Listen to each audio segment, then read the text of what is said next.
मृगनयनी। बृंदावनलाल वर्मा। भाग 20। वज्रमुष्टि में बर्छी की मूठ को पकड़कर नोक से कवच को झंझन के साथ फोड़ा और चोर को धराशायी कर दिया। 2 दिन के ही अभ्यास से कितना सफल प्रबल तौला हुआ प्रहार रहा। दूर दूर तक कहीं भी कोई सहायता प्राप्त नहीं, रोने चीखने तक की कोई सुनता नहीं। कोई और स्त्रियां ऐसी परिस्थिति में पड़ी होती तो डाकू उनको उठा ले जाते और उनके सतीत्व को उजाड़ देते। निन्नी के हृदय के एक कोने में अभिमान जाग जाग पड़ रहा था, परंतु वे तुर्क रहे होंगे, आगे अनेकों को साथ लाएंगे, तब क्या होगा? ये डर निन्नी के अभिमान को दबा दबा डालता था। लाखी ने अपने ऊपर आते हुए उस नकाबपोश का वेद झड़ी की ओट लेकर क्षण भर में निशाना बांधकर किया। घोड़े को दूसरे तीर से फोड़ डाला। उसी पर चढ़ाकर तो वो तुर्क भगा ले जाना चाहता था, परंतु क्या उस समय इतना सोचा था? कुछ भी याद नहीं आता। कैसे बखाना जाए? बात चारों तरफ फैलेगी।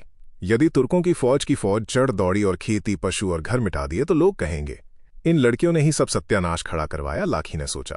उन दोनों ने अपने पराक्रम की कथा को सिवाय अटल के और किसी को नहीं सुनाया। अटल से अनुरोध किया कि वो किसी को उन सवारों को मार डालने का हाल न बताए। अटल के अभिमान ने कथा को पहला रूप दिया। लड़कियों ने चोरों को मार भगाया। दूसरा रूप, चोरों के पास हथियार थे, वे घोड़ों पर सवार थे, घाव खाकर भागे। तीसरा रूप, चोर तुर्क थे या अंतर्वेद के कोई पठान लूटने मारने को जा रहे थे कि इन विकट लड़कियों ने मार भगाया। चौथा रूप, इन दोनों ने तुर्की व पठानों को तीरों से छेद दिया, वे तीरों को ही ले जा सके। मार डालने की बात किसी से नहीं कही और न चोरी का अभिप्राय बताया कि वे इन लड़कियों को ही उठा भागने को आए थे। परंतु गांव वालों को चोरी के अभिप्राय को समझने में क्षण भर का भी विलंब नहीं हुआ।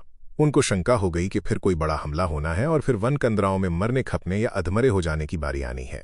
राजपूतों का परस्पर युद्ध तो था ही नहीं, जिसमें खेती, गांव और स्त्री की इज्जत नहीं बिगाड़ी जा सकती थी। दूसरे तीसरे ही दिन गिद्धों, चीलों और ढोरों के चराने वाले ने 2 मरे हुए मनुष्यों और 1 मरे घोड़े का पता दिया। नटों ने अपने अन्वेषण अनुसंधान द्वारा उनका समर्थन किया। कवच, झिलम और मृत तुर्कों के हथियार भी लाकर गांव वालों को दिखा दिए। लाशों पर और जो कुछ पाया हो उसको अपने डेरे में रख दिया। गांव की जनसंख्या अल्प थी। थोड़े से नटों के आ जाने से गांव की चिंता कम नहीं हुई। नटों की जाति, उनका व्यवसाय, किसी भी गांव के अंग या अंश न होना उस गांव में उनको हिला मिला नहीं सकता था। लाखी, निन्नी और अटल को नटों का अधिक संपर्क प्राप्त था, इसलिए वे उनको अपने से उतना ज्यादा अलग नहीं समझते थे, परंतु गांव की चिंता या भय की अवहेलना नहीं कर सकते थे। आक्रमण के भय का शमन केवल एक ही उपाय द्वारा हो सकता था, ग्वालियर के राजा की सहायता। गांव वाले पुजारी के पास पहुंचे। बाबा, एक गांव वाले ने कातर स्वर में कहा, हम किसान लोग किसी से नहीं लड़ते। लड़ाई राजपूतों, तुर्कों और पठानों का काम है, परंतु गांव की 2 लड़कियां कुछ पागल हैं। इनके तीरों से 2 तुर्क या पठान अपने जंगल में मारे गए। अटल ने तुरंत टोका, बाबा, वे डाकू इन दोनों को जबरदस्ती उठा ले जाना चाहते थे। हथियार न उठाती तो क्या करती? अपनी जान खो देती, पुरखों को डुबो देती। गांव वाला बोला, वैसे ही तोरई छोंकता है, मुझको बात कर लेने दो। अटल मुंह बिदराकर चुप रहा। गांव वाला कहता गया, घोड़ों की टापों के चिन्हों से जान पड़ता है कि वे सब बहुत से थे। लड़कियां कुल 4 बताती हैं, पर इतने अवश्य थे कि 2 को मरा छोड़कर बाकी जहां से आए थे वहां पहुंच गए। अब वे लाएंगे अपने साथ न जाने कितनों को। यदि आ गए तो न फसल बचेगी, न ढोर और न हम लोगों के प्राण। आप ग्वालियर जाकर राजा से कहिए। ग्वालियर होकर ही अभी तो हम लौटे हैं। राजा ने फिर से वचन दिया है कि 4-6 दिन में आएंगे। पुजारी जी ने कुछ निराश स्वर में कहा। गांव वालों ने प्रार्थना की, एक बार और कष्ट करो, किसी बहाने हो राजा को अपने साथ लेवा लाओ। गांव का एक बूढ़ा बोला, पुजारी देवता, अब की बार मंदिर को और तुमको पिछली फसल से दुगुना चढ़ाएंगे हम गांव वाले। पुजारी को भविष्य बुरा नहीं लगा, परंतु वर्तमान ने क्षणिक ग्लानि डाल दी। मुस्कुराया। मुस्कान से होठों के एक कोने पर छोटा सा तिरछापन आ गया।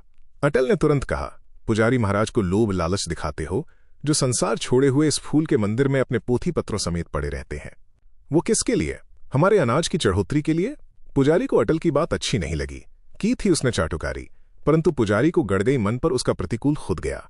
अनाज की चढ़ोतरी के लोभ में यहां पड़े रहते, परंतु उसने अपनी मुस्कान को नहीं छोड़ा। बोला, फिर से जाता हूं, आशा है कि अब की बार लिवाकर ही आऊंगा और बिना विलंब के आऊंगा। अटल ने विनय की, मैं भी साथ चलूं। पुजारी ने रूखे स्वर में अस्वीकार किया, नहीं, मैं अकेला ही जाऊंगा।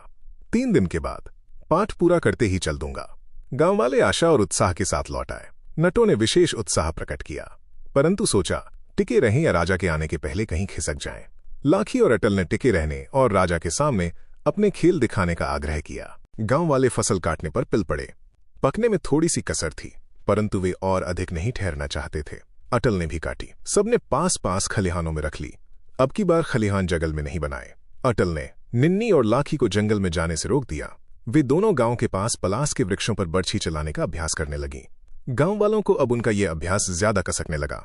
स्त्रियां चाहती थीं दोनों कहीं टल जाएं तो अच्छा। सब सोचते थे पागल हो गई हैं, बिल्कुल गोंड भीलनी, नहीं तो क्या ऊंची जाति की लड़कियों में ऐसे कुलक्षण होते हैं। गांव वालों की वृत्ति उन दोनों से छिपी नहीं रही। एक दिन अटल खाना खाकर खलिहान में चला गया।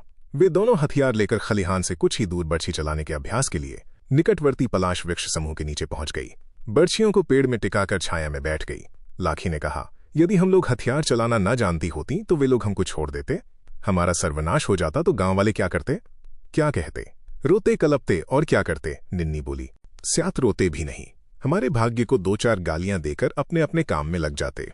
इन लोगों की समझ में ये क्यों नहीं आता कि हम तीनों गांव में न होते तो इनकी आधी फसल को जंगली जानवर चौपट कर जाते और वे 4 तुर गांव की आधी स्त्रियों को नष्ट भ्रष्ट कर जाते। मुझको एक संदेह है निन्नी, ये लोग हम दोनों को पकड़ने आए थे। क्यों? क्योंकि तुम्हारे गोरेपन की, तुम्हारी आंखों की, तुम्हारी छवि की चारों दिशाओं में कीर्ति फैल गई है। दूर पगली, तुम कुछ कम सलोनी हो, हूं या नहीं हूं, दर्पण आरसी तो अपने पास है नहीं, पर मेरा कहना ठीक है कि वे हम दोनों को पकड़ने के लिए ही आए थे।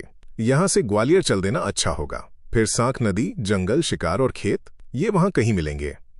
एक और कारण है, तुमने सुना है या नहीं? सुना होगा, नहीं तो क्या बात है? एक स्त्री ने मुझसे ठिठोली की थी, तुमको गर्भ रह गया है? क्या है ऐसा कुछ? अरी हट, जैसे ही ज्वार को घर में लाती तुम्हारा ब्याह रखूंगी। नटों से ओढ़नी इसीलिए लेनी है, गांव वाले नहीं होने देंगे। पुजारी को कुछ अनाज दे, दिवाकर साध लेंगे। देखो, और किसी ने कही ये बात? और तो किसी ने नहीं कहा, पर दूसरी स्त्रियां भी अनलाई सी रहती है, मानो मैं कुजात हो गई हूं। तुमको जो कुजात कही वो कुजात, कभी कहा तो नहीं है, परंतु डर है कहीं कह न उठे। तो कहीं भी जाएंगे सभी जगह ऐसी ही कहा सुनी और बुराई होगी, बाहर अपने को गुजरी कह उठूंगी। अरे वाह, डर काहे का है? क्यों डरें, कोई पाप नहीं हो जाएगा। पुजारी बाबा कथा कहानियों में सुनाया करते हैं, ब्याह के बाद तो गुजरी हो ही जाओगी। मैंने और भैया ने तो ब्याह होने के पहले ही तुम्हारा अपना चौका एक कर लिया है। गांव वाले गांव में रहने नहीं देंगे, जाति का दंड बहुत कठोर होता है, तब कहीं बाहर चल देंगे, इतनी दूर जहां कहीं इन गांव वालों की कांव-कांव सुनाई ही न पड़े। इन नटों को भी एक म्यात है, किसी गांव में नहीं रहते, घूमते फिरते बने रहते हैं और मौज करते हैं। उस लड़की को तो देखो, पिल्ली को, राम राम, कितनी आंखें मटकाती है और अंगों को कितना फड़काती है। बारीक चुनरी उसके शरीर पर तो बहुत ही घिनौनी लगती है। उसी को मेरे लिए लेना चाहती हो? कभी नहीं ओढ़ूंगी, नटिनी सी जंचने लगूंगी। हाँ, सो तो अपने मोटे कपड़े बहुत अच्छे। अब सारी बात पुजारी के लौटने पर तय करेंगी।